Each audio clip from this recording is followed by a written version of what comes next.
La Escuela Defensorial de la Defensoría Pública del Ecuador se complace en dar la cordial bienvenida a la capacitación denominada Limitación, Privación, Suspensión de la Patria Potestad, el cual se desarrollará en 2 jornadas y contará con las diferentes ponencias de expertos en la materia.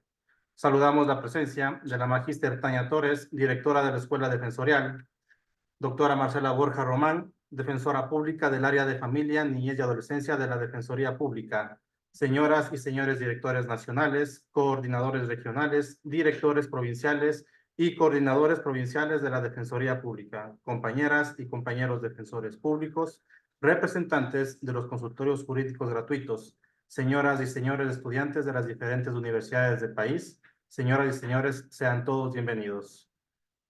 La patria potestad no solamente es del conjunto de derechos, sino también de obligaciones de los padres relativos a sus hijos e hijas no emancipados, referentes al cuidado, educación, desarrollo integral, defensa de derechos y garantías de los hijos de conformidad con la Constitución y la ley. Para dar la bienvenida e inaugurar la presente jornada de capacitación, recibimos a la magíster Tania Torres, directora de la Escuela Defensorial. Bienvenida. Muchísimas gracias, muy buenas tardes con todas y con todos. Realmente para mí es un gusto que podamos vernos nuevamente a través de estos medios virtuales, realizando una nueva jornada de capacitación con nuestros defensores públicos, con la red complementaria a la defensa jurídica, que son los consultorios jurídicos gratuitos y por supuesto los estudiantes de las distintas universidades a nivel nacional. Como ustedes saben, tenemos para este año una serie de materias sobre las cuales realizaremos algunas jornadas de formación. Entre ellas, sin duda, hemos tratado de iniciar este año en los temas de familia, niñez y adolescencia, que son una de las líneas primordiales que trabaja la Defensoría Pública. Quiero además extenderles un cordial saludo a nombre de la máxima autoridad, el doctor Ángel Torres Machuca, que como ustedes saben, el proyecto de Escuela Defensorial lo que busca es otorgar constantemente espacios de formación para que nosotros podamos tener las mejores herramientas para ejercer día a día nuestro trabajo. En ese sentido, invitarles a que sigan participando de estos espacios de formación. Este evento específicamente tiene 2 días, tanto el día de hoy como el día de mañana. Por favor, les pedimos que estén atentos a los links de inscripción. Por favor, no escribamos en el chat la inscripción, no es necesario hacerlo. Sí, y un poco lo que hacemos muchas veces también podría ser confundir a nuestra ponente pensando que se trata de preguntas para la ponente. Sin embargo, tenemos links asignados para registrar la asistencia. Entonces, por favor, estemos atentos a esos links.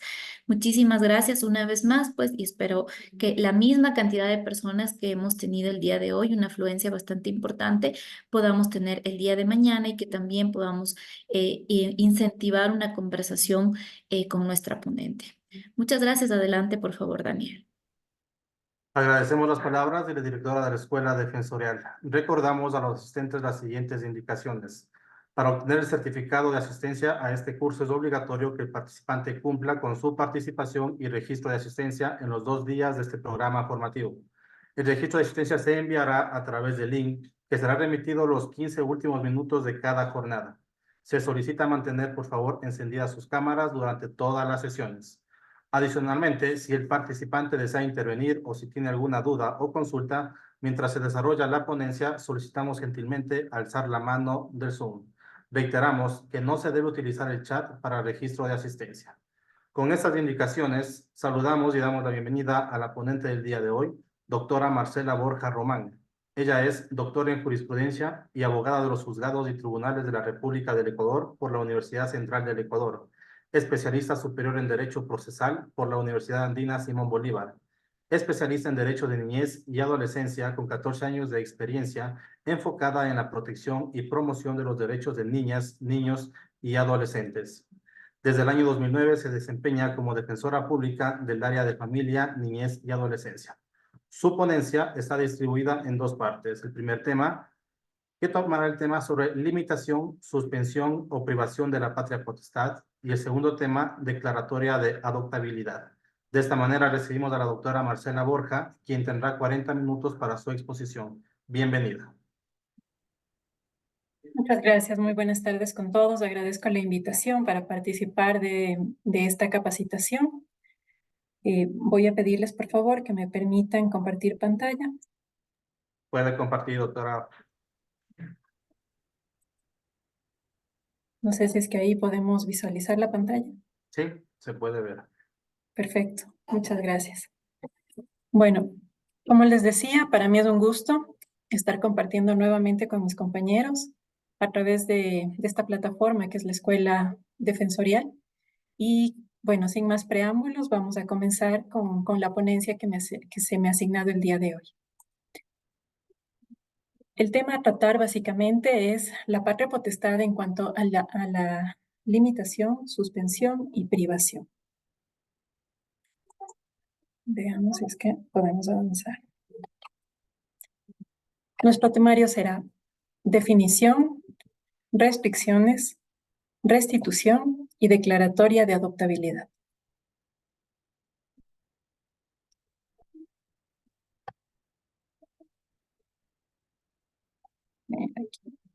Ahí tenemos. Bueno, como nuestro compañero ya nos había manifestado, la patria potestad es una institución jurídica que tiene su origen en el derecho romano, es decir, es una institución jurídica muy antigua y que implica un conjunto de deberes y obligaciones que tienen los padres efectivamente sobre los hijos menores de edad no emancipados. Y resalto los padres, porque tanto la patria potestad como la tenencia la ejercen única y exclusivamente los progenitores.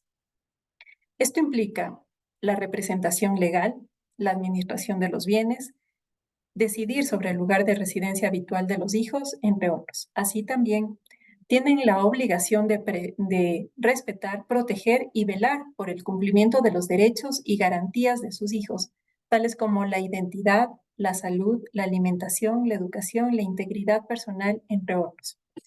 Tomen en cuenta este tema de la alimentación. Más adelante vamos a hablar de esto. Los progenitores ejercen patria potestad sobre sus hijos por la sola existencia de la filiación reconocida legalmente, es decir, no hay necesidad de que la patria potestad sea declarada judicialmente para que un progenitor la ejerza. Lo que sí, se necesita un pronunciamiento judicial para restringir la patria potestad. Vamos a las restricciones. La patria potestad en el Ecuador se limita, se suspende o se priva únicamente por decisión judicial y por las causales que nos determina la ley. Estas sanciones al ejercicio de la patria potestad pueden disponerse en contra de uno o ambos progenitores. En este punto quiero detenerme un momento. Anteriormente teníamos el artículo 106 del Código Orgánico de la Niñez y la Adolescencia, el cual en su numeral 2 establecía que en caso de que no haya acuerdo, por ejemplo, de los padres respecto a la patria potestad de los hijos, en cuanto a hijos menores de edad, se preferirá a la madre.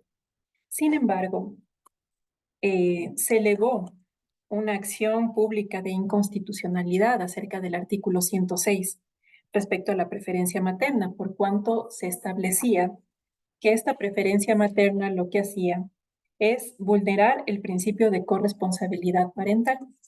Es así que mediante la sentencia número 28-15-IN/21, se aceptó la acción pública de inconstitucionalidad y se estableció declarar la inconstitucionalidad por el fondo del artículo 106 del Código Orgánico de la Niñez y la Adolescencia. Entonces, a partir de esta resolución de la Corte Constitucional, ya no existe la preferencia materna. Aquí lo que los jueces tienen que establecer es quién sería el mejor cuidador del niño, quién garantizaría de mejor manera sus derechos y de qué manera se garantizaría su interés superior. Entonces, esto es importante que por favor lo tomen en cuenta cuando estamos en temas de privación, de suspensión o de limitación del ejercicio de la patria potestad. Bueno, en todo caso, permítanme. En estas restricciones a la patria potestad, se afectan los derechos de los padres sobre sus hijos, más no sus obligaciones. Es decir, que aun en casos de restricción de la patria potestad, los padres son titulares principales de la obligación alimenticia. Por eso les pedía que tomen atención en cuanto a los derechos que tienen que ser garantizados por los padres. Uno de ellos principalmente es el derecho a suministrar una pensión alimenticia, es decir, un padre a quien se le haya suspendido, limitado o privado el ejercicio de la patria potestad, tiene la obligación de cumplir con estas pensiones alimenticias. Vamos a ver en qué consiste la limitación de la patria potestad. La limitación la tenemos especificada en el artículo 111 del Código Orgánico de la Niñez y la Adolescencia. ¿Qué significa limitar la patria potestad? Esto significa la restricción de algunos derechos que implica el ejercicio de la patria potestad, con el afán de garantizar de mejor manera los derechos de los hijos o hijas menores de edad. La norma establece cuando lo aconseje el interés superior del hijo o hija. Entonces, si nosotros nos centramos en este punto, nos vamos a dar cuenta que no existen causales específicas para proceder a la limitación del ejercicio de la patria potestad. Simplemente depende de lograr el mejor interés del niño, niña o adolescente.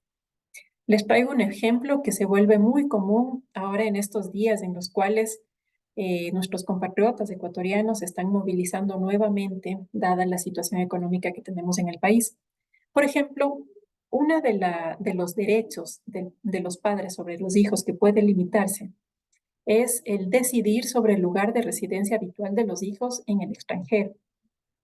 Entonces, para que una persona pueda migrar junto con su hijo, puede proponer una demanda de limitación del ejercicio de la patria potestad para que este progenitor que ha decidido salir del país pueda tomar la decisión de salir junto a su hijo, considerando que para salir del Estado ecuatoriano los niños necesitan una autorización del otro progenitor o una autorización judicial, o también que exista una sentencia ejecutoriada donde se disponga la limitación del ejercicio de la patria potestad, suspensión o incluso también privación del ejercicio de la patria potestad. Vamos a ver a qué se refiere la suspensión de la patria potestad. Esto se encuentra establecido en el artículo 112 del CONA y la suspensión tiene que ver con, redundando un poco, con la suspensión temporal de todos los derechos que implica el ejercicio de la patria potestad. Entonces, en este espacio sí tenemos causales establecidas por la norma que nos establece que se puede suspender el ejercicio de la patria potestad a uno de los progenitores o ambos cuando hay ausencia injustificada por un tiempo superior a 6 meses. Tomen en cuenta la frase ausencia injustificada, porque después vamos a hacer una diferenciación. El maltrato que a juicio del juez no justifique la privación de la patria potestad. Tercera, la declaratoria judicial de interdicción del progenitor. La privación de la libertad con sentencia condenatoria ejecutoriada en contra del progenitor. El alcoholismo y dependencia de sustancias estupefacientes o psicotrópicas del o los progenitores. Y cuando se incite, cause o permite al niño, niña o adolescente ejecutar actos que atenten contra su integridad física o moral. Vamos a ver cómo se define a la privación de la patria potestad establecida en el artículo 113 del Código Orgánico de la Niñez y la Adolescencia. Bueno, esta sí es la pérdida definitiva de todos los derechos que implica el ejercicio de la patria potestad sobre un hijo o hija no emancipados. Y la privación del ejercicio de la patria potestad, al ser una sanción grave al derecho de custodia de los hijos. Entonces vamos a ver qué tipo de causales nos trae la ley. Tenemos como primer punto el maltrato físico o psicológico grave o reiterado. Esa es la diferencia con la causal anterior de la suspensión de la patria potestad.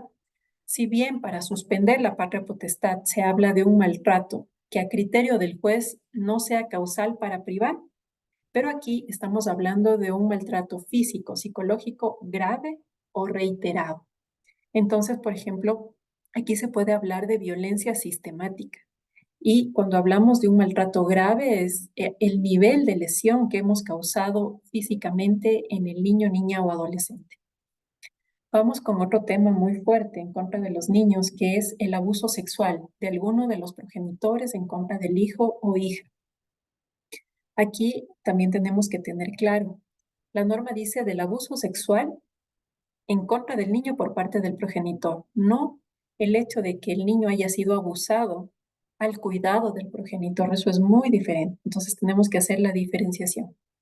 Vamos también con la explotación sexual, laboral o económica de alguno de los progenitores en contra del hijo, que no es lo mismo permitir la explotación sexual, laboral o económica, sino que son ellos quienes producen este tipo de causales, por ejemplo. Recuerden ustedes, más o menos en el año 2000, sí, más o menos en el año 2000. Era muy común todavía ver que los padres mandaban a sus hijos específicamente desde el sector de Sumbawa para que en época de Navidad vengan a la ciudad de Quito a pedir caridad en las calles. Entonces, esto a manera de trabajo infantil, esto es una explotación laboral. Entonces, hubo hubo mucho revuelo porque se sabía que los padres alquilaban a los niños por temporadas para que hagan esto. Incluso no solo a familiares cercanos, sino también a personas ajenas a los niños que no les conocían, que no tenían ningún tipo de familiaridad y que los niños tenían que cumplir con una cuota. Entonces, ese es el tema. Aquí estamos hablando de explotación laboral, por ejemplo, o económica directamente producida por los padres. Vamos también, la cuarta causal es la interdicción por causa de demencia de alguno de los progenitores. Y aquí vamos a hacer la diferenciación de la cual les hablaba anteriormente. La manifiesta falta de interés en mantener con el hijo o hija relaciones parentales indispensables para su desarrollo integral por un tiempo superior a 6 meses. Teníamos la causal anterior de la suspensión de la patria potestad que nos hablaba de ausencia injustificada del progenitor por más de 6 meses. Aquí, en cambio, nos habla de manifiesta falta de interés en mantener relaciones parentales con los hijos, por ejemplo. Cuando hablamos de manifiesta falta de interés, voy a irme a un caso extremo. Por ejemplo, cuando los niños son ingresados en las casas de acogida con una medida de acogimiento institucional. Lo primero que hace el equipo técnico de la casa de acogida es buscar a la Doctora, familia. perdona que le corte. Hay preguntas, no sé si le leo la pregunta o prefiere al final contestar. Hágame un favor, termino este tema de la privación del ejercicio de la patria potestad y continúo con las preguntas. Perfecto, listo. Muy amable. Entonces, retomando el tema, manifestábamos que en casos extremos de niños con medidas de acogimiento institucional, los equipos técnicos lo primero que hacen es buscar a la familia nuclear, refiriéndose a los padres o a los progenitores, y a la familia ampliada de los niños, parientes hasta el 4º grado de consanguinidad. Pese a que se les encuentra, que saben dónde están los niños, que saben en qué situación se encuentran los niños, los padres simplemente por un tiempo superior a 6 meses no hacen absolutamente nada por mantener la relación parental. No hacen absolutamente nada por cambiar su situación, mejorarla y poder recuperar a los niños. Entonces, ahí se marca la falta de interés. La ausencia injustificada tiene que ver con otros factores, como por ejemplo, la migración de los padres es un factor bastante común en estos días. Uno de ellos migra y simplemente pierde el contacto por completo con sus hijos, que de alguna manera tendría una justificación porque está fuera del país, pero ahora tenemos medios virtuales como estos, mediante los cuales se puede obtener cualquier información. En ese caso, tenemos dos situaciones bastante marcadas: la ausencia sin justificación y la manifiesta falta de interés. Entonces, aquí tenemos, ante la manifiesta falta de interés, el artículo 270 del Código Orgánico de la Niñez y la Adolescencia nos establece que para demandar una privación del ejercicio de la patria potestad, primero tenemos que cumplir con un requisito previo a la demanda, que esto es establecer u obtener investigación policial y social que establezca que efectivamente no ha habido ningún tipo de interés en mantener relación con el niño por un tiempo superior a 3 meses. Es decir, podríamos realizar una diligencia preparatoria pidiendo la intervención de la oficina técnica para que compruebe esta causal. Vamos al incumplimiento grave o reiterado de los deberes que impone la patria potestad, que también guarda relación con la causal anterior. Por ejemplo, si es que las obligaciones principales del progenitor es garantizar los derechos y evitar vulneraciones de los mismos, si es que, por ejemplo, los niños no están estudiando, si es que los niños no reciben atención médica, ahí ya estamos frente a un incumplimiento grave o reiterado de los deberes que impone la patria potestad. Y por último, permitir o inducir a la mendicidad del hijo o hija, que no es lo mismo que la explotación laboral. Por favor, compañeros, si es que en este punto me ayuda con las preguntas. Claro. La compañera Nina Guerrero nos dice, ¿cuándo se demanda la limitación de la patria potestad? ¿Se debe especificar el derecho que se desea limitar? Sí, muchas gracias. Bueno, como les manifestaba, la limitación de la patria potestad procede cuando se trata de garantizar de mejor manera los derechos del niño, niña o adolescente. De tal forma que si es que nosotros vamos a presentar una demanda de limitación del ejercicio de la patria potestad, efectivamente tenemos que poner en conocimiento del juez por qué necesitamos limitar y cuál es el derecho del otro progenitor que necesitamos limitar. Específicamente, tiene que establecerse de esta manera para que el juez haga una valoración y establezca si procede o no el pedido de limitación. Perfecto, doctora. Tenemos otra pregunta y luego le damos paso a la compañera Patricia Salazar, que tiene alzada la mano. Joffre Luna nos dice, buenas tardes. ¿Se puede establecer cómo manifiesta la falta de interés? Artículo 113, numeral 2 del CONA, en el que el padre no visite a su hijo ni busque su interés, pese a existir una regulación de visitas y estar comprobado tal como un trabajo social. Perfecto, esta es una muy buena pregunta porque ahí lo que nos está comentando nuestro compañero Joffre es que pese a que ya existe una resolución, de visitas, el padre simplemente no cumple con este régimen de visitas. Entonces, efectivamente, puede calzar perfectamente en la causal quinta del artículo 113 respecto a la manifiesta falta de interés. ¿Por qué? Porque el padre, uno, sabe dónde se encuentra el niño. Dos, tiene ya establecido el derecho de visitas. Tres, él por su propia voluntad no mantiene ningún tipo de relación parental con el niño. Y también en esta falta de interés, también se puede establecer cuando se tiene ya fijada una pensión alimenticia. Y si los progenitores no pagan, también es una manifiesta falta de interés, porque aquí se está vulnerando el derecho no solo al alimento en sí, sino el derecho fundamental, un derecho humano para la supervivencia del niño. Entonces, si es que tenemos estas dos situaciones, número uno, no tiene ninguna relación con el niño, y número dos, no cumple con el pago de pensiones alimenticias, entonces aplicaría perfectamente la causal de manifiesta falta de interés. Pero tomen en cuenta lo que nos establece el artículo 270 del Código de la Niñez y la Adolescencia, y me voy a permitir leerles en su parte pertinente que nos establece. Estamos hablando del artículo 270 en su inciso penúltimo, que establece: a la demanda de privación de patria potestad por ausencia injustificada del padre, madre o ambos, según corresponda, deberá acompañarse copia certificada del proceso de investigación policial y social, y su omisión es causal de nulidad. Entonces, si es que nosotros vamos a invocar esta causal, tenemos que cumplir con esta disposición ¿No me normativa que puede hacer establece el captura de artículo pantalla? 270. Exactamente. ¿Tenemos alguna otra pregunta? Doctora Patricia Salazar, te había solicitado la palabra. Un gusto, le escucho, compañera. Gracias, distinguida doctora. Muy buenas tardes. Buenas tardes con todos.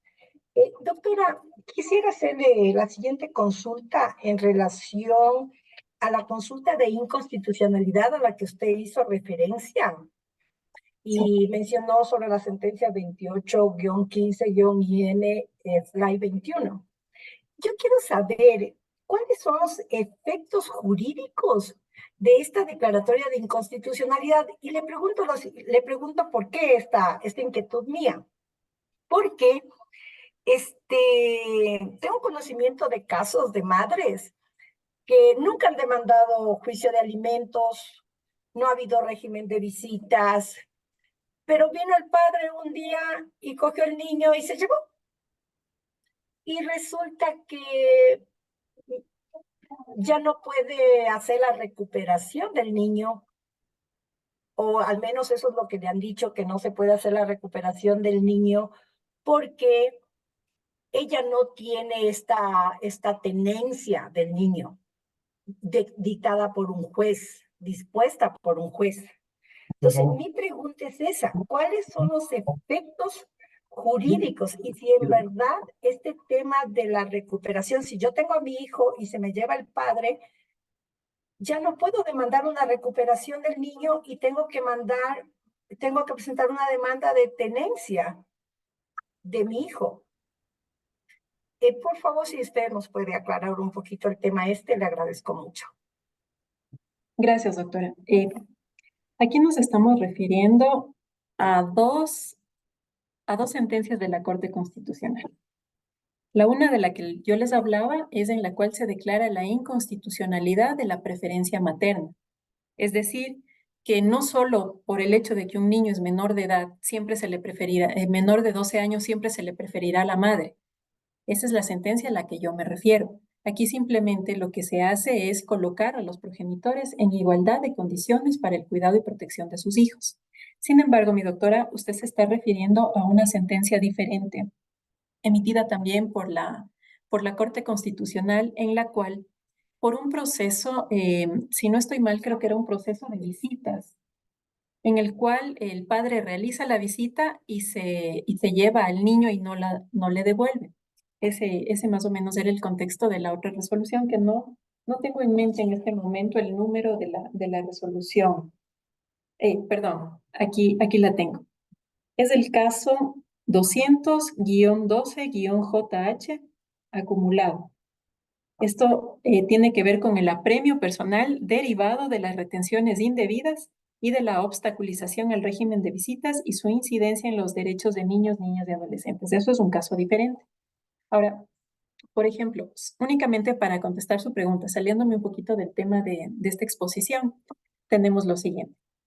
Efectivamente, el artículo 125 del Código de la Niñez y la Adolescencia nos habla de la retención indebida del hijo o hija y nos indica que la obstaculización del régimen de visitas podrá ocasionar incluso la privación de la libertad del padre que la ocasione. Pero ahora, ¿qué es lo que nos dice la Corte? La Corte, en sus efectos jurídicos, lo que determina es que el padre o madre que solicita la recuperación de un hijo tiene que justificar tenencia legal. Eso es lo que nos dice en definitiva la resolución de la Corte. Pero también tenemos otras opciones y ha habido también pronunciamientos de la Corte Provincial de Justicia de Pichincha. No recuerdo en este momento un caso que apelé, en el sentido de que, por ejemplo, si bien no existe una sentencia de tenencia, pero si es que existiera una sentencia de visitas, por ejemplo, de régimen de visitas, se sobreentiende que el cuidado y protección del niño está a cargo de la madre o de la persona quien esté a cargo del cuidado del niño. Entonces, de esa manera justificamos que efectivamente se tiene la tenencia de hecho o el cuidado y protección del niño. Esa es una prueba, por ejemplo.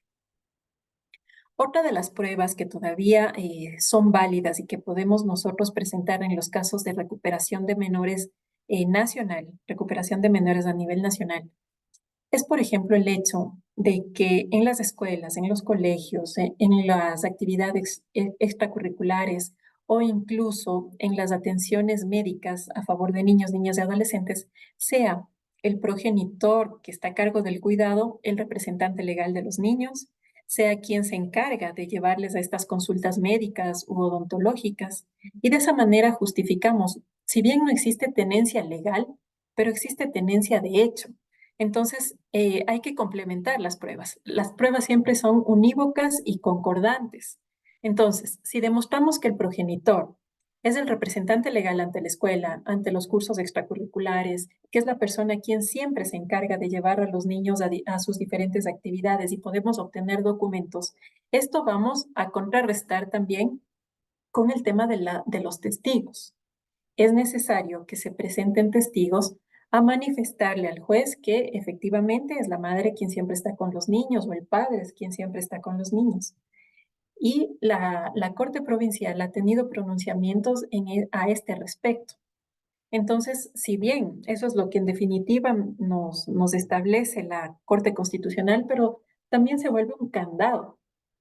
Al, al no tener una sentencia de tenencia, también se pueden vulnerar los derechos de este niño o niña que han estado siempre con uno u otro progenitor. Entonces, hay posibilidad de, presentando prueba unívoca y concordante, lograr la recuperación de un niño, niña o adolescente. No sé si con eso contesté su pregunta, mi estimada doctora. No le escuchamos, está silenciado. Está silenciado su micrófono, no le escuchamos, mi estimada doctora.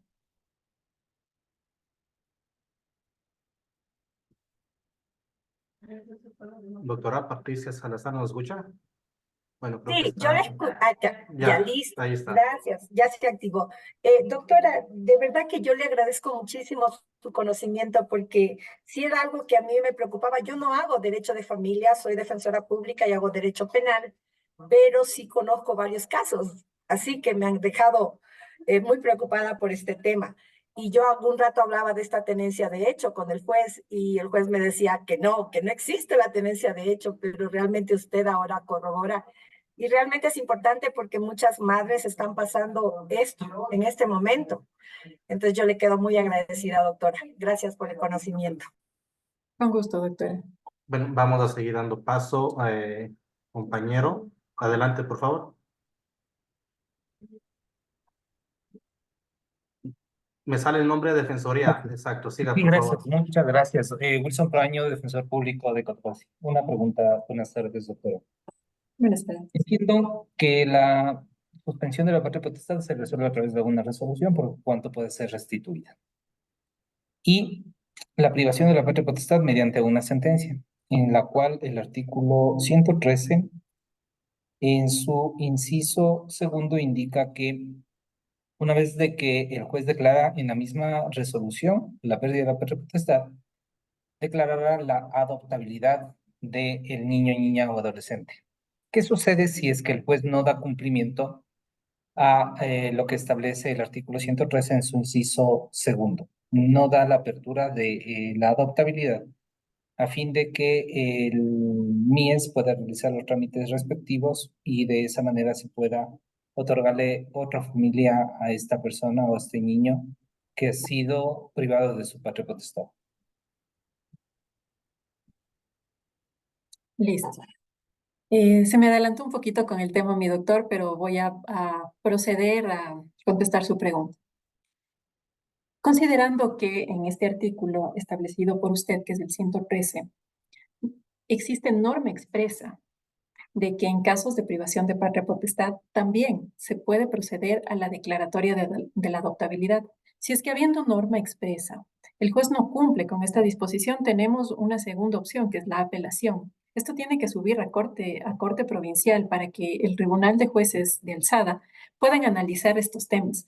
Porque, por ejemplo, si es que hablamos de un niño que se encuentra institucionalizado, sobre todo porque estos son casos para mí muy graves.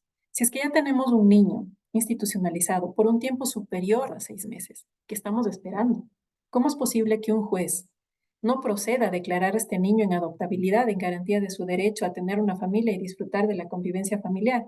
Porque adicional a ello, lo que hay que tomar en cuenta con estos niños es que el tiempo de los niños jamás va a ser igual al tiempo de los adultos. Entonces, no se puede pretender que nos obliguen a litigar iniciando un proceso por cuerda separada de declaratoria de adoptabilidad, porque un mes marca la diferencia en la vida de un niño. ¿Por qué es diferente un niño de 2 años a un niño que haya cumplido 3 o 4, porque lastimosamente, como yo lo digo y siempre me molestan los jueces, los niños pasan a formar parte del infame grupo de los niños de difícil adopción. Entonces, aquí nosotros como defensores de derechos, especialmente en este caso de niños, niñas o adolescentes, no podemos conformarnos y pretender que, bueno, me dijo que no, entonces voy a iniciar por cuerda separada, cuando hay disposición expresa. Entonces, aquí sí hay la necesidad de elevar a segunda instancia el proceso a través de un recurso de apelación, justamente basándonos en este fundamento de derecho. No sé si con eso respondo su pregunta. Gracias, doctora. En razón del tiempo, por favor, vamos avanzando por favor, con su ponencia y al final vamos viendo otras preguntas para cerrar la ponencia. Adelante, Gracias, muy doctora, por amable. favor. Gracias.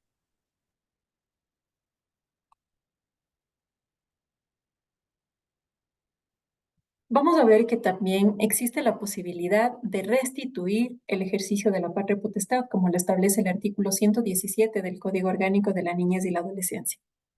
Bueno, en estos casos existe la posibilidad de recuperar o de restituir el ejercicio pleno de la patria potestad. De igual manera, va a ser por disposición judicial, cuando existan suficientes pruebas de que las circunstancias que motivaron esta restricción de la patria potestad han variado sustancialmente, como por ejemplo, que los progenitores se hayan rehabilitado o que se hayan sometido a tratamientos psicológicos con resultados positivos y definitivos. Por ejemplo, si es que hablamos de un padre que fue a quien se le suspendió el ejercicio de la patria potestad porque tenía una sentencia condenatoria ya ejecutoriada. Digamos que este padre recupera la libertad. Él puede solicitar al mismo juez que dispuso la suspensión del ejercicio de la patria potestad que le restituyan la patria potestad sobre su hijo. Pero ojo, cuando esta sentencia ejecutoriada fuera por un tema de abuso sexual o de explotación sexual del padre en contra del hijo, imposible. Aunque el señor haya cumplido su condena, él no podrá restituir el ejercicio de la patria potestad. Hay que hacer esa diferenciación. También existen casos, por ejemplo, en el cual tenemos padres ebrios consuetudinarios o toxicómanos.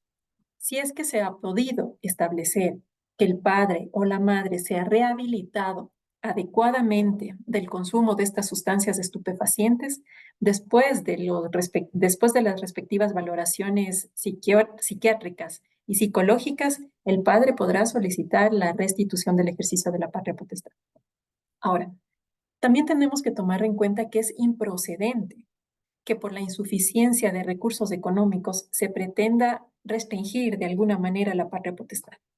En tal sentido, la situación económica de los progenitores no es suficiente para que se les prive del ejercicio de la patria potestad, como en algunas ocasiones hemos tenido esos casos a través de los equipos técnicos, cuando sus reportes son, se aconseja la privación del ejercicio de la patria potestad por cuanto los niños, los padres de los niños tienen una situación paupérrima de vida, ¿no?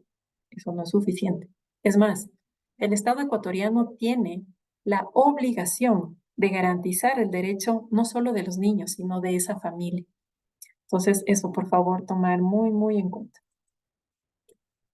Vamos ahora con el tema de la privación de la patria potestad con la declaratoria de adoptabilidad, que como nos manifestaba nuestro compañero Wilson, efectivamente se encuentra en el artículo 113 en su inciso penúltimo. Entonces, vamos viendo que si las causales de privación del ejercicio de la patria potestad son tan graves y atentan de tal manera la integridad física y emocional, incluso sexual, de los niños, niñas y adolescentes, que en estos casos se dispone privación del ejercicio de la patria potestad, en ocasiones en contra de ambos progenitores. Y en caso de que los niños carezcan de parientes hasta el 4º grado de consanguinidad aptos y o dispuestos para hacerse cargo del cuidado permanente, esto es muy importante, del cuidado permanente y estable de los niños, entonces el juez en la misma providencia, en la misma sentencia, perdón, podrá declarar al niño en estado legal para ser adoptado. Y también en la misma sentencia, me adelanto un poquito, tendrá el juez la obligación de notificar a las unidades técnicas de adopción para que empiecen la búsqueda de familias adoptantes. Entonces, ¿qué es lo que se pretende a través de que en una misma sentencia de privación del ejercicio de la patria potestad se declare la adoptabilidad de un niño que prácticamente se encuentra abandonado por parte de su familia nuclear y ampliada? Entonces, es garantizar lo que nos establece el artículo 44 y 45 de la Constitución, al igual que el artículo 26 del CONA. Esto es que el niño pueda tener una familia y que además se le garantice la convivencia familiar. Este es el objetivo de este artículo 113 muy específicamente. Vamos a ver el tema de la declaratoria de adoptabilidad. Bueno, una vez que se haya declarado al niño, niña o adolescente en aptitud legal para ser adoptado, como les decía, en la misma sentencia se debe notificar a la UTA. Y una vez notificada a la UTA, la Unidad Técnica de Adopciones, del banco de familias calificadas ya como adoptantes, ellos tendrán que poner en marcha la fase administrativa de la adopción establecida en el artículo 165 del CONA para empezar la búsqueda de una familia adoptiva a favor del niño, niña o adolescente.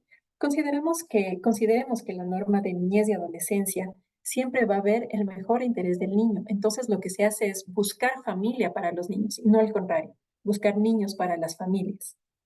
Las familias, si bien se califican, son valoradas por un equipo multidisciplinario de las unidades técnicas de adopción, tienen que pasar ciertas pruebas, tienen que asistir a ciertos seminarios.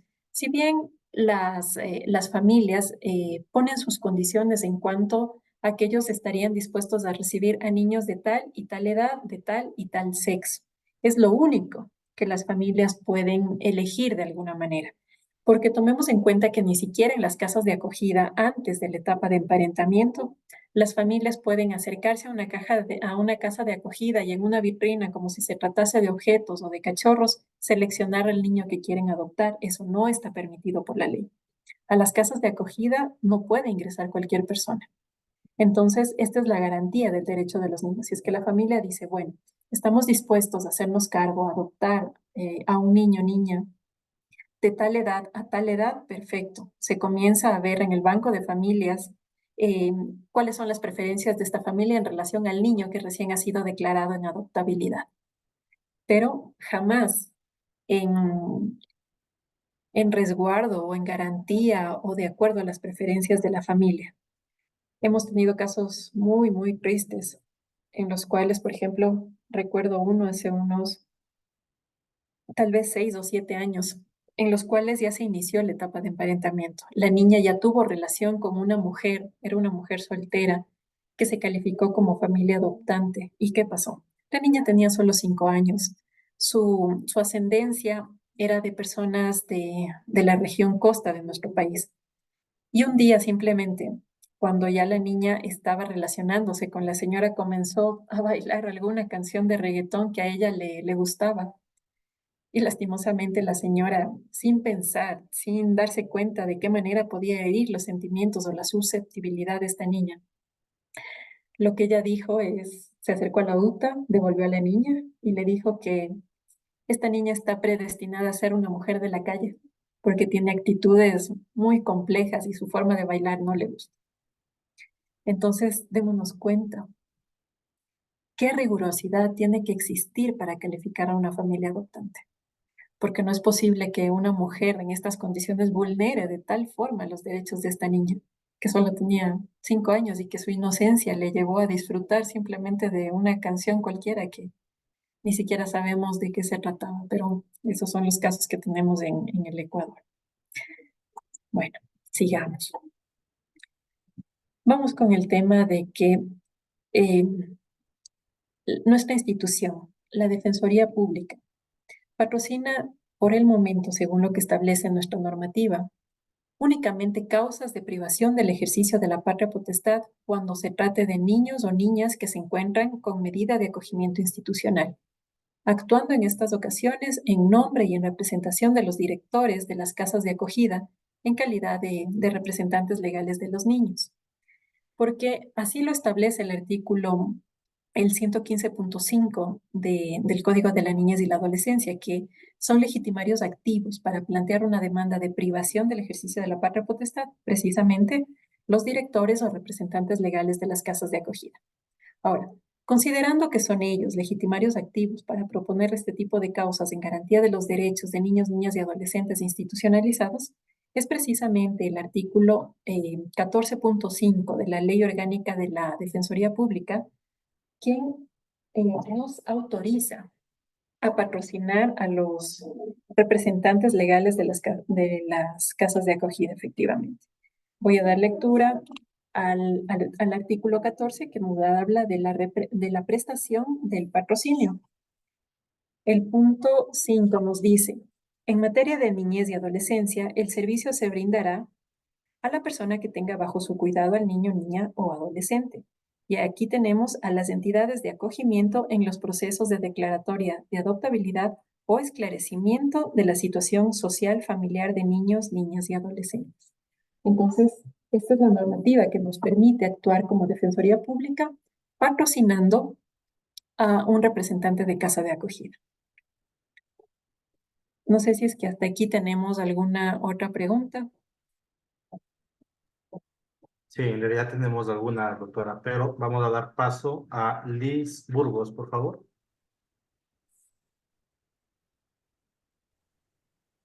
Adelante, por favor. Buenas tardes. Sí, le Buenas escuchamos. tardes. Siga, por favor.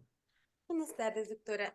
Yo tenía una duda hace un ratito respecto al tema de la sentencia.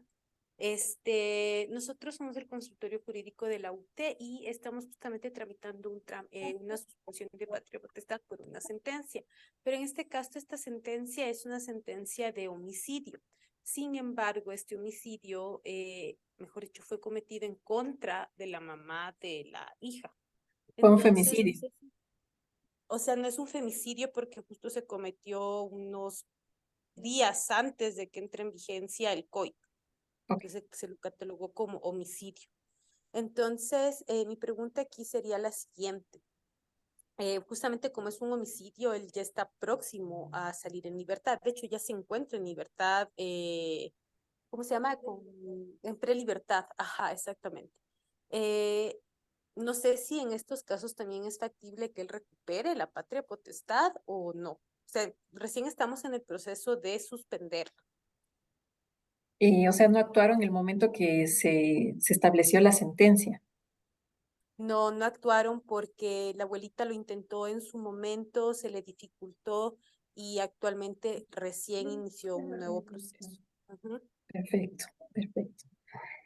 Bueno, lastimosamente aquí el tiempo les jugó en contra, porque lo óptimo hubiera sido que una vez emitida y ejecutoriada la sentencia por homicidio en contra de la madre de la niña, inmediatamente se proceda a al planteamiento de la demanda de suspensión del ejercicio de la patria potestad. Ahora, si es que esta persona ya se encuentra en prelibertad y más aún, si es que recupera ya la libertad, entonces la causal se está diluyendo ya en el aire, porque el señor ya no tiene, ya no está cumpliendo una sentencia ejecutoriada por un delito. Sin embargo, al pedir la suspensión, ustedes tendrían que fundamentar de tal manera que se pueda evidenciar el peligro que podría correr el niño o niña en manos de esta persona. Ahí tendríamos que ir un poco más allá. Si bien se rehabilitó ante los ojos de la sociedad, pero tendríamos que atacar un poco el tema de su psicología, un poco el tema de sus motivaciones, porque, como les digo, la causal se está diluyendo si es que esta persona ya se encuentra en prelibertad. Entonces, ese sería mi único consejo, atacar directamente a las condiciones psíquicas y emocionales de esta persona, porque él lo primero que va a decir, bueno, sí, efectivamente, yo tuve una sentencia ejecutoriada por un delito, pero he cumplido y me he rehabilitado y he cumplido con el tiempo de sanción. Y tomemos en cuenta que una persona no puede ser sancionada dos veces por lo mismo. Entonces, ahí realmente tienen un caso bastante cuesta arriba en este momento. Bien. Tenemos una pregunta en el chat de Morris Mariño. Doctora, si para demandar la privación de la patria potestad, primero hay que contar con una resolución del juez respecto de la suspensión de la patria potestad. No es un requisito sine qua non. Doctor Morris, qué gusto. No se necesita tener una sentencia previa de suspensión para plantear la privación. Todo depende específicamente de las causales por las cuales querramos plantear una demanda de privación o de suspensión. En tal caso, si hablamos de, digamos, ausencia injustificada del progenitor por más de 6 meses y tenemos el tema de la manifiesta falta de interés en mantener relaciones parentales, y es que tenemos que ver si las circunstancias o los hechos se encasillan en una u otra causal. La primera sería para suspensión y la segunda sería para privación. Pero no es necesario dar inicio a un proceso de suspensión para luego plantear la privación. No hace falta. Jenny Merchan nos dice, ¿puede una tercera persona demandar la privación de la patria potestad cuando los padres al mismo tiempo incumplen uno de los numerales del artículo 113? Perfecto, muy buena pregunta. Ahí vamos directo a lo que nos establece el artículo 115 del Código Orgánico de la Niñez y la Adolescencia. Este artículo nos establece quiénes son los legitimarios activos para presentar una demanda de privación del ejercicio de la patria potestad. Ya les hablaba de uno de ellos, que son los directores de las casas de acogida, los representantes legales de las casas de acogida. Pero en este caso también pueden demandar, aparte del otro progenitor, puede demandar también los parientes hasta el 4º grado de consanguinidad. También pueden hacerlo las juntas cantonales de protección de los derechos de oficio o a petición de parte. Entonces, lo pueden hacer terceras personas.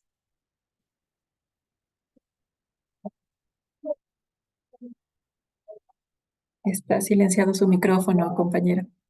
Perdón, para avanzar en la ponencia, vamos a dar otra pregunta, o vamos a dar paso a Madeleine León, que está usando la mano. Adelante, por favor. ¿Cómo están? Muy buenas tardes con todas y con todos. Muchísimas gracias por darme la palabra. Bueno, yo voy a hacer una pregunta, bueno, es un caso un poco complejo que lo estamos tratando de solventar a nivel nacional en la Defensoría Pública.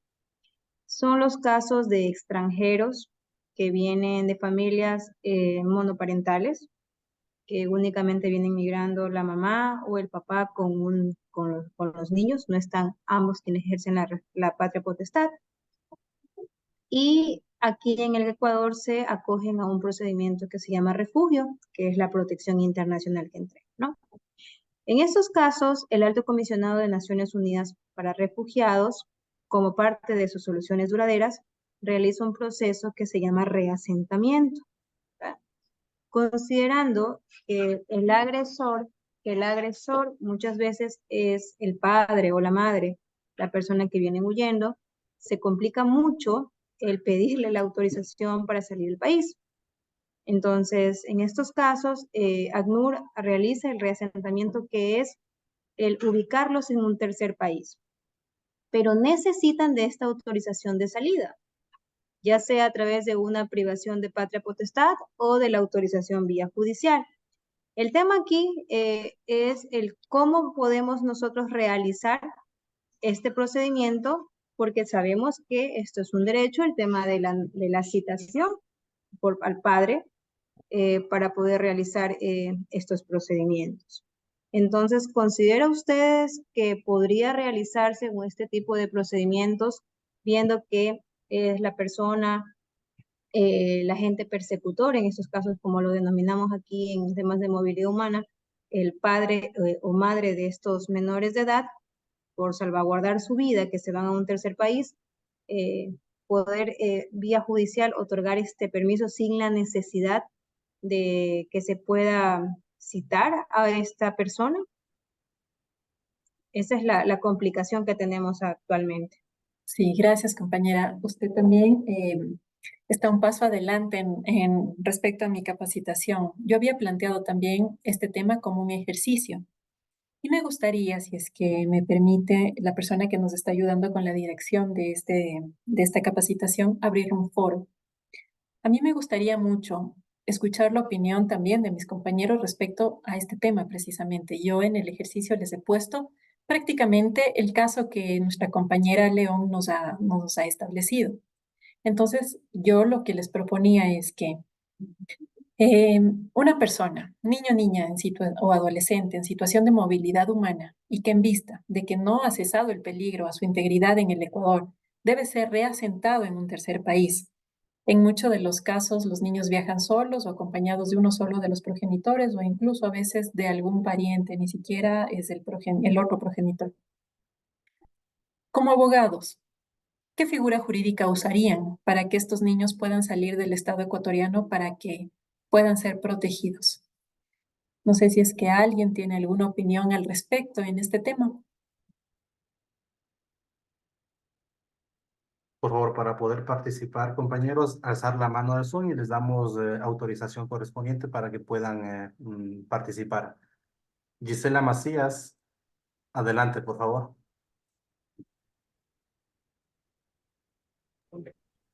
No sé si me escuchan. Ok. Sí, siga. Sí, Yo tengo perfecto. una duda respecto de la exposición, pero estoy aquí un poco que lo hizo al inicio. Qué pena, doctora. Buena tarde y buena tarde para todos.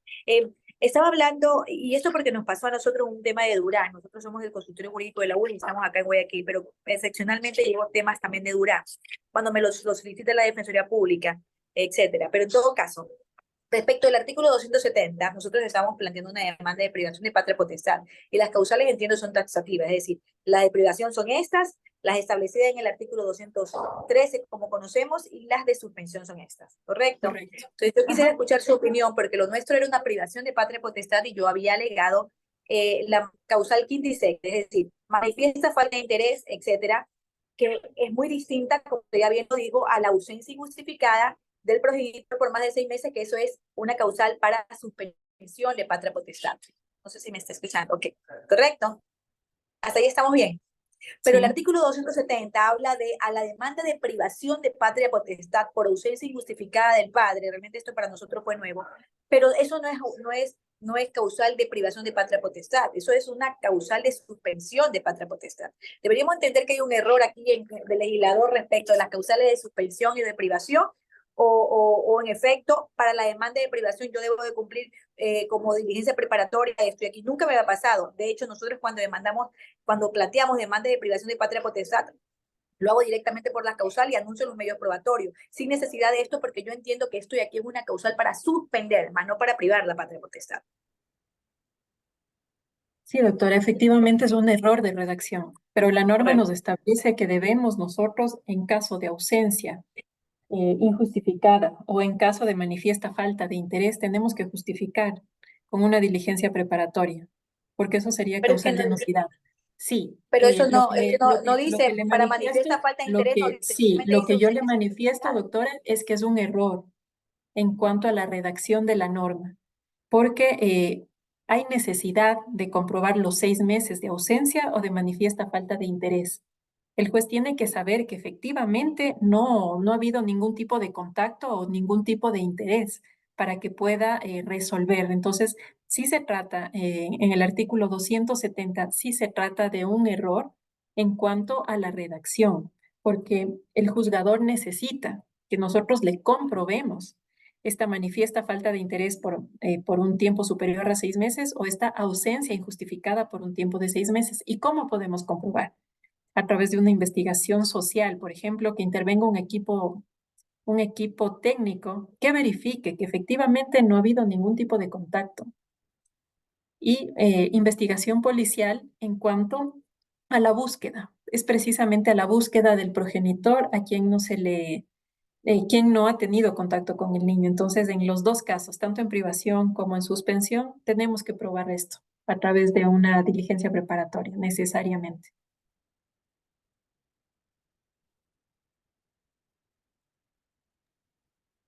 Perfecto, no tenemos más manos alzadas. No sé si a lo mejor concluimos la ponencia para dar paso a otras preguntas.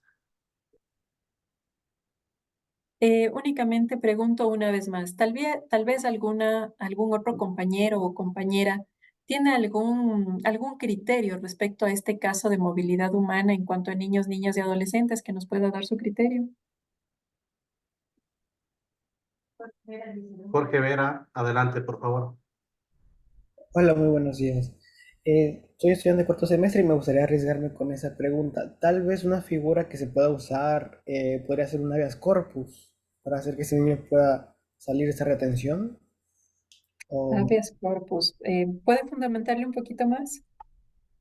claro, o sea, como el niño no es, o sea, quieren rescatarlo, quieren sacarlo de un lugar donde él no está ahí porque quiere, entonces está aquí retenido de una manera sin justificada, sino arbitraria. El punto sería usar un habeas corpus para sacar a este niño que es un sujeto de derecho y pues pasa a estar en un lugar mucho mejor que podría ser en este caso un tercer país o sería un abuso casi del derecho constitucional. Gracias, compañero, muy amable. Tal vez alguien más.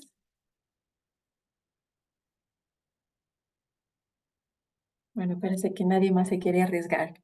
Yo voy a emitir simplemente mi criterio. No tengo la última palabra en Perdón, este caso. doctora. Tenemos Sí, a Alejandra Zavala también, por favor, adelante. si es que es sobre el tema, por favor, porque Sí, doctora, ¿cómo gracias, está? entiendo. Buenas tardes. Tal vez podrían hacer un permiso de salida con algún documento donde soliciten un tipo de asilo, como un asilo político o alguna cosa, porque la persona, el menor esté en riesgo en base a la protección de los menores. Asilo político, nos dice mi doctora. O sea, algún tipo de asilo que le respalde o que le dé algún país que le acoja como refugiado. Perfecto. Listo, muy amable, doctora. ¿Tenemos alguien más sobre este tema? No, no tenemos más manos alzadas. Listo. Entonces, como les decía, yo voy a emitir mi criterio sin que esto sea una respuesta definitiva o la solución a este tema. Partamos de lo siguiente. Los niños que ya por la situación de peligro, su integridad física, emocional, no se puede garantizar su seguridad aquí en el país y se ha establecido un reasentamiento a un tercer país diferente al Ecuador. Lastimosamente, el Estado ecuatoriano, que es uno de los pocos países en realidad, en los cuales para que un niño salga del Estado ecuatoriano se necesita una autorización de salida, ahí es cuando nos ponen en una encrucijada bastante complicada. ¿Por qué? Porque aparentemente lo óptimo sería pedir, si es que no sabemos dónde se encuentra el progenitor, si no sabemos dónde citarle o alguna situación, lo óptimo sería solicitar una autorización judicial de salida del país, considerando que la autorización judicial de salida del país se debe tramitar a través de un juicio sumario. Y este juicio sumario implica la citación a la parte demandada. ¿Quién puede autorizar la salida del país de un niño? Es su progenitor, el otro progenitor, eh, de quien no sabemos dónde se encuentra ni dónde está. Entonces, en este caso, para cumplir con la normativa, para cumplir con la solemnidad sustancial de la citación, tendríamos que proceder, en el mejor de los casos, que sepamos en qué otro país se encuentra el padre y sepamos una dirección exacta, tendremos que hacerlo a través de un exhorto, que lógicamente un exhorto tiene un tiempo de duración de más o menos de 4 a 6 meses. Uno. Si es que en cambio no supiéramos dónde se encuentra el otro progenitor, si desconociéramos su individualidad y su ubicación, entonces ahí tendríamos que hacer una citación por prensa. Pero consideremos que la normativa nos establece, el artículo 56, que tenemos que hacer 3 publicaciones por la prensa. Entonces, esto implica gastos y estamos hablando de personas que se encuentran en situación de refugio. Estamos hablando de personas que se encuentran en situación de vulnerabilidad de muchísimas maneras. Entonces, contar con una cantidad de dinero que las citaciones por la prensa oscilan entre 200 y 300 dólares es bastante complicado. Y no tenemos ninguna institución del Estado que pueda hacerse cargo de este costo. Ni siquiera se ha logrado un acercamiento con los periódicos de circulación nacional para que se haga excepciones, para que no haya cobros o para que haya tarifas reducidas en este tipo de procesos. Entonces, desde ahí es donde surge la complicación. Digamos que un proceso de autorización judicial de salida del país podría durar tal vez unos 4 meses. En el mejor de los casos, si se logra citaciones prontas, si es que se logra cubrir de manera muy urgente los costos de las citaciones por la prensa, entonces, bueno, en 4 meses podríamos tener una sentencia de autorización judicial. Ahora vamos a una segunda y tercera complicación. Uno son los costos y la citación. Ahora, una segunda complicación es la misma normativa, porque ¿qué nos establece la normativa? Que cuando nosotros presentemos una autorización judicial de salida del país, lo que se tiene que establecer es el motivo de viaje, el tiempo de permanencia fuera del país y el lugar preciso de su residencia en el extranjero. Entonces, imagínense, en motivo de viaje, bueno, estaríamos poniendo reasentamiento. Muy bien. Tiempo de permanencia fuera del país, esto es indefinido. Y la norma nos exige que se diga qué tiempo el niño va a permanecer fuera del país. No tenemos respuesta.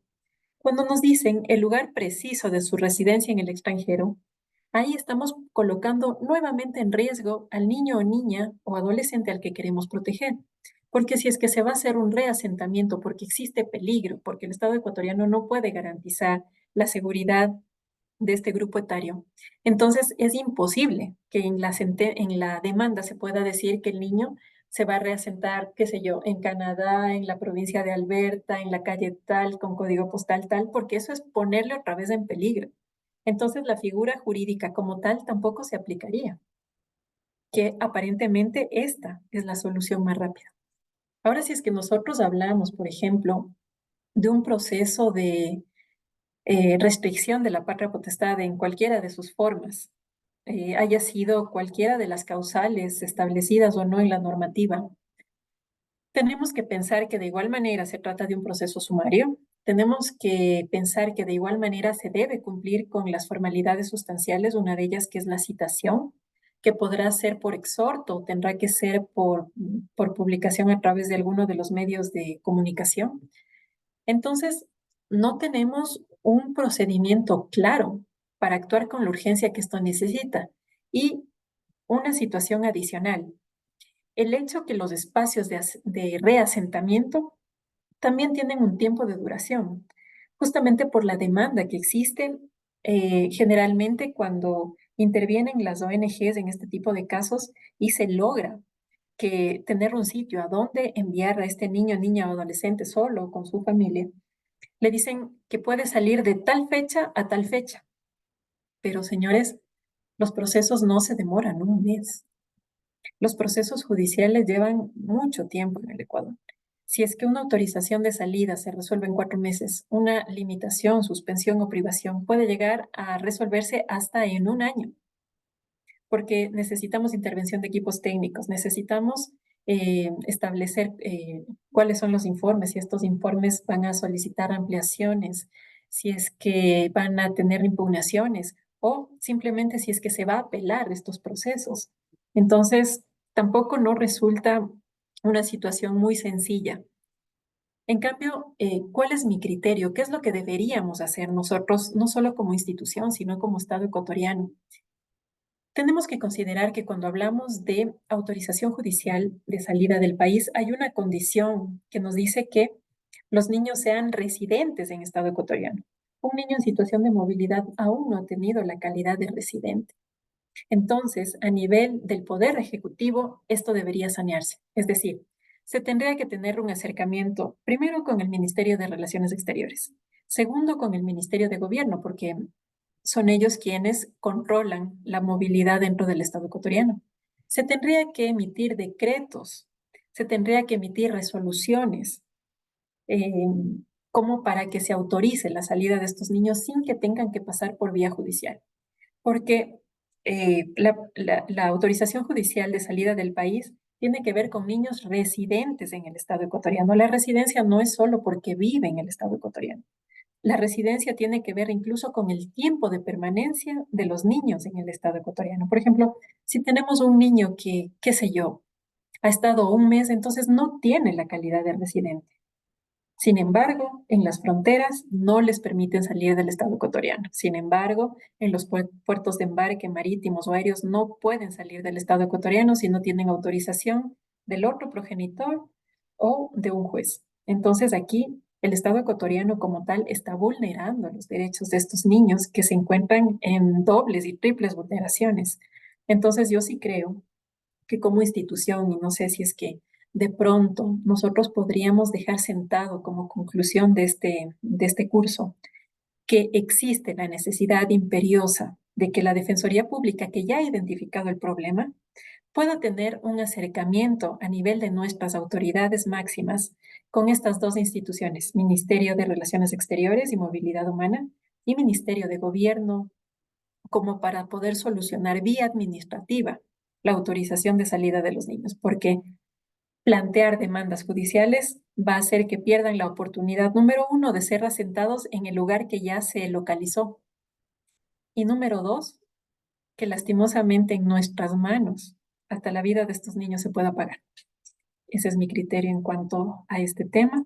Con esto doy por concluida la capacitación. No sé si es que tenemos alguna otra pregunta, pero por mi parte, muchísimas gracias.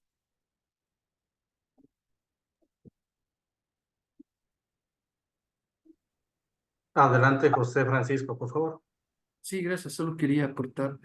Quizá una vía podría haber sido, o se podría intentar, una acción de protección demandando justamente al Ministerio de Relaciones Exteriores, haciéndole conocer al juez que no hay otra vía más adecuada y que evidentemente se están vulnerando los derechos consagrados en la Constitución a favor de los niños. No sé si habrá intentado, pero podría ser una vía, digamos, como de urgencia para este tipo de situaciones.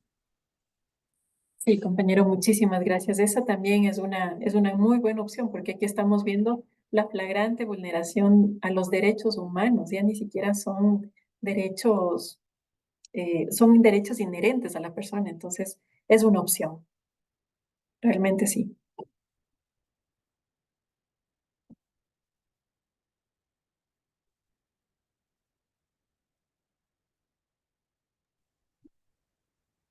Hola. Adelante, Joseph, se le escucha.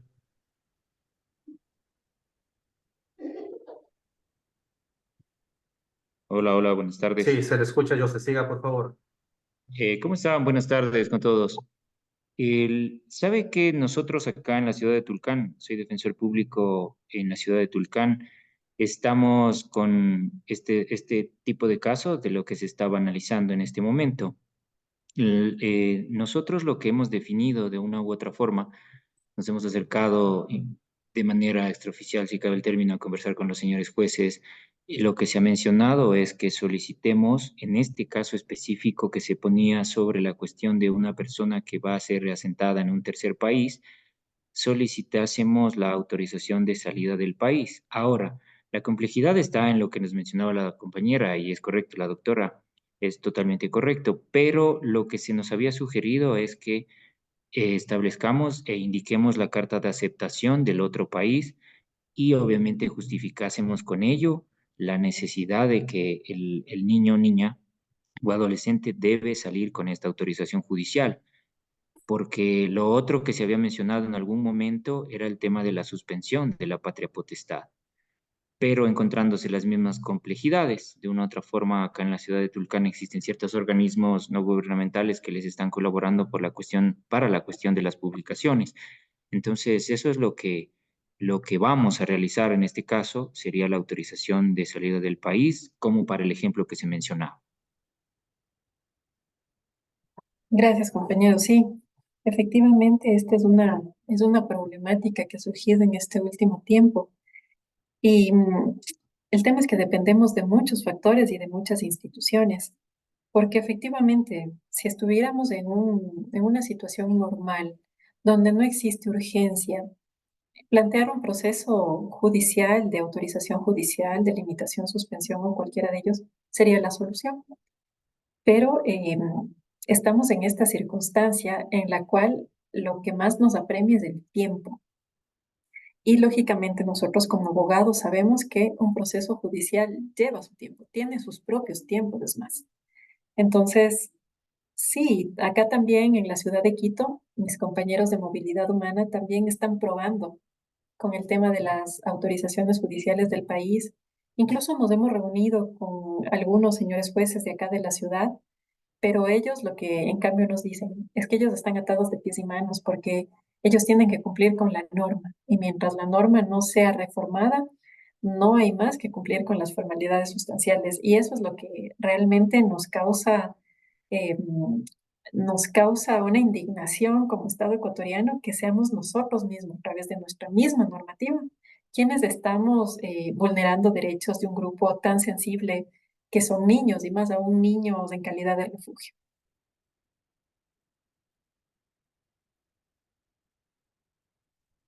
Adelante, Nina Guerrero, por favor. Listo, muchas gracias. Primero felicitar, Marcelo, por tu excelente exposición. Has hecho notar muchas dificultades que presentan varios casos que estamos conociendo en distintas provincias, especialmente para niños en situación de movilidad humana que requieren salir del país porque Ecuador ya no es un país seguro para ellos. Y solamente quiero hacer notar que las dificultades no quedan ahí como las que se planteó en el ejemplo, sino que siguen en aumento. Por ejemplo, podemos conocer dónde están los papás, podemos saber dónde ellos se encuentran, pero ¿qué pasa cuando los padres son los agentes persecutores? Cuando los padres son los que representan el riesgo.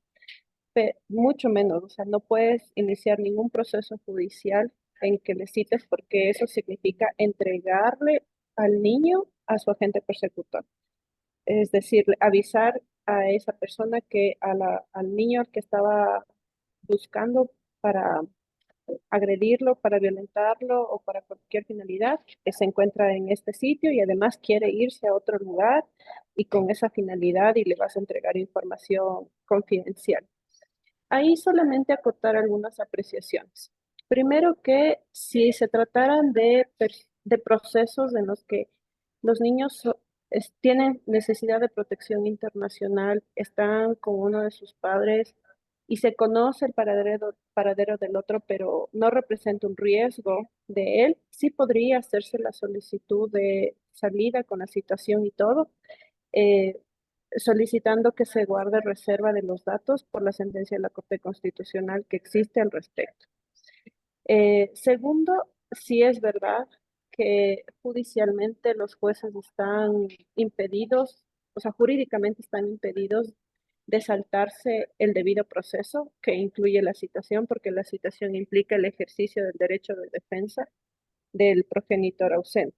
Entonces, buscar una alternativa por ahí no es viable.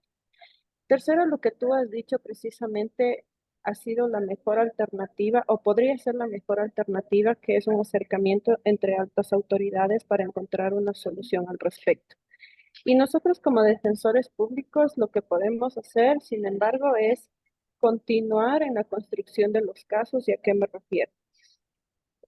Si bien nosotros podemos activar una acción de protección porque los niños que salen no se consideran residentes, entonces no tendrían la limitación legal. Sin embargo, necesitaríamos que el caso se presente y hasta ahora no se han presentado los casos. ¿Y cuál es el impedimento o cuál es la limitación?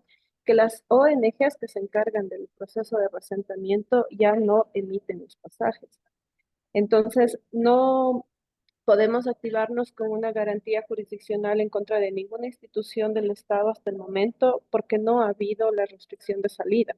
O sea, no ha habido un niño que se presente en punto de frontera o en un puerto, en un aeropuerto para salir y que la autoridad migratoria o Cancillería le diga no puede salir por estas razones, porque ni siquiera las ONGs han emitido los pasajes. Entonces, la información o el acercamiento del diálogo entre altas autoridades no solamente sería entre instituciones públicas, sino también con estas ONGs, porque nos permitirían a nosotros al menos tener un caso para poder litigarlo y poder encontrar una solución más grande a un problema que estamos teniendo.